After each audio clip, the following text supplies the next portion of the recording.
time right now for our fresh grocer, Tony Tantillo. It is Tony's table time, and he's making a dish with ground turkey and kale. And I've got my spoon ready to do jalapenos and some other yummy stuff. And it's just so cool. I had this once at a restaurant, and I loved it. I Really? went to talk to the chef. I go, how'd you make that? He showed me. It's so simple.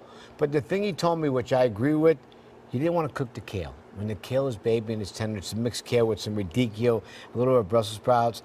When you just want to heat it up. You just want to warm it up with the food around it. And that's what we're going to do. And it's going to be delicious, and it's going to be very healthy for you. So we started here, Sandy. We got some ground turkey we seasoned, and then we sauteed it with some olive oil. Then we added some jalapenos, some sweet onions, which we added while it was cooking, because you don't have to really saute the sweet onions. They're sweet right off the top. Oh, and you want to keep that little bit of crunch, A little bit of crunch. And then we added the tomatoes in there. Now I'm going to do a quick tip on some sweet onions right now in the market. I'm going to mix that around a little bit. I'll take over. That. Perfect. Sweet onions in the market right now, they're fabulous. And like I said earlier, regular yellow onions, the longer you cook them, the sweeter they get. Every 30, 40 minutes, they become super sweet. But a sweet onion like this, right away, it's sweet off the top, which is great. When you buy it, make sure the outer skin is nice and translucent like this all the way around, free from any sprouting. When you bring them home, store them in a cool, dry place. They don't last as long as regular yellow onions. Maybe about 10 days, 2 weeks at the most. That's it. And that's even a long time. Perfect.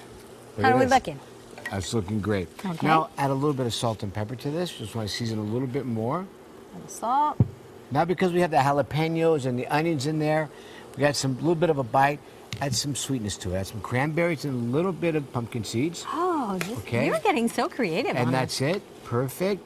Now we're going to do, right here we have the kale mixed with some other greens, and we're going to serve it. Again, the kale's not cooked. The kale is not cooked. We either go right on top of the kale, or we can serve it around the kale like this.